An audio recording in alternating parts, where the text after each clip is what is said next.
앞서 일부에서 JTBC가 단독으로 취재해서 전해드렸던 한빛 원자력 발전소 4호기의 외부 이물질 관련 단독 보도 이어가겠습니다.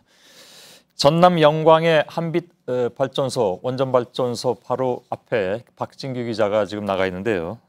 박진규 기자, 한빛 원자력 발전소 4호기는 이미 콘크리트 벽에 구멍이 생겼고 경납 건물 철판에 부식이 생긴 상태. 그래서 이제 이미 이건 좀 가동이 중지되어 있는 상태인데, 그래서 시민단체나 학계가 원인 규명을 지금 요구하고 있는 것이고요. 근데 이번에 핵심 부품인 그렇습니다. 증기 발생기 내부에서 외부 이물질이, 그것도 최소 1년 반 이상 돌고 있었다는 사실이 새롭게 확인된 거 아니겠습니까? 네, 그렇습니다. 이 증기 발생기는요, 원자로, 터빈과 함께 원전의 3대 핵심 설비로 꼽힙니다. 이 안에는 8천여 개의 두께 1mm의 세관이 들어있는데, 이 세관에 균열이 생기거나 파열이 발생하면 방사능 물질이 유출될 수 있다는 게 전문가들의 설명입니다. 그런데 이 안에 외부에서 투입된 것으로 추정되는 가로 12mm, 세로 7mm의 무른 쇳덩어리 이물질이 들어있던 것으로 확인이 된 겁니다. 증기 발생기에서 이런 외부 이물질이 들어있는 건 처음입니다. 예. 자, 이 외부 이물질이 무엇인지 지금 그 소형 망치라고 얘기를 했는데, 그게 정확하게 결론이 난 겁니까? 아니면 그렇게 추정이 되는 겁니까? 그리고 이게 언제 유입된 건지 이것도 정확하게 지금 파악이 안 되는 그런 상황이죠? 네, 그렇습니다. 한수원 측은 이것을 꺼내봐야 정확히 알 수 있다고 말을 하곤 있지만, 일단은 이 물질에 대해서 증기 발생기 내부를 점검할 때 쓰는, 두드리면서 점검할 때 쓰는 초소형 망치인 것으로 추정하고 있는 것으로 알려져 있습니다. 또 1년 반 전에 정기 점검이 있었는데 이때 이 이물질을 발견하지 못했기 때문에 그보다는 더 오래됐을 것으로 추정을 하고 있는 상황입니다. 앞서 말씀드린 1mm의 얇은 관에 이 금속 이물질이 부딪혀서 파손이 일어난다면 큰 사고가 이어질 수 있는데요. 앞서 말씀드린 것처럼 방사능 물질이 유출될 수 있다, 이런 우려입니다. 예.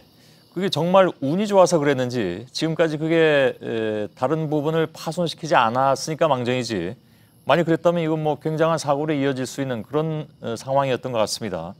그리고 1년 반 전에 이걸 이제 점검할 때 발견을 못했다고 하지 않았습니까? 그래서 그 이상일 수도 있다고 했는데, 그러면 최대한 몇 년까지 이게 있었을 수 있다는 얘기입니까?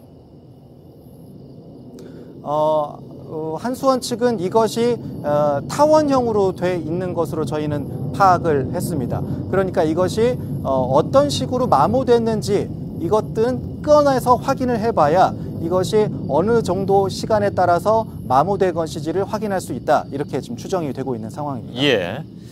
자, 그동안 한빛 4호기에는 여러 가지 안전 문제가 이미 불거진 바가 있죠. 그렇습니다. 한빛 4호기가 부실 종합 세트가 아니냐, 이런 지적이 나오는 건데요. 현재 정비를 위해서 가동이 중지되어 있는 상태 맞습니다. 원전 사고 시에 방사능 유출을 막는 철판이 부식돼서 얇아져 있는 걸로 확인된 곳이 120곳에 달하고요. 또 철판벽과 붙어 있는 마지막 콘크리트 벽 전체가 깊이 18.7cm만큼 뚫려 있는 것으로도 확인이 돼 있는 상태입니다. 예, 지역 주민들이 불안해한다고 했는데 아까 전해줄 때 이미 지난주부터 소문이 좀 돌았다, 이런 얘기가 있지 않았습니까? 지역 주민들의 얘기를 좀 더 전해주시죠. 네, 그렇습니다.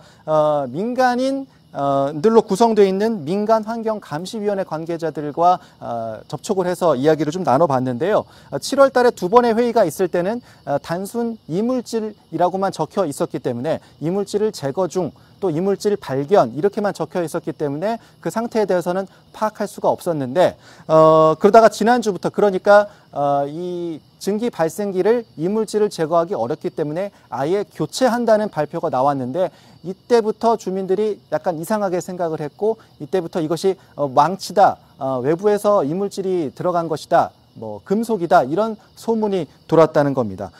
결국 한빛 원자력 발전소 측에서 정확한 정보를 제공하지 않다 보니까 이 불안감이 더욱더 커져 있는 상태다, 이렇게 말을 할 수 있겠습니다. 예, 알겠습니다. 박진규 기자가 현장에서 전해드렸습니다.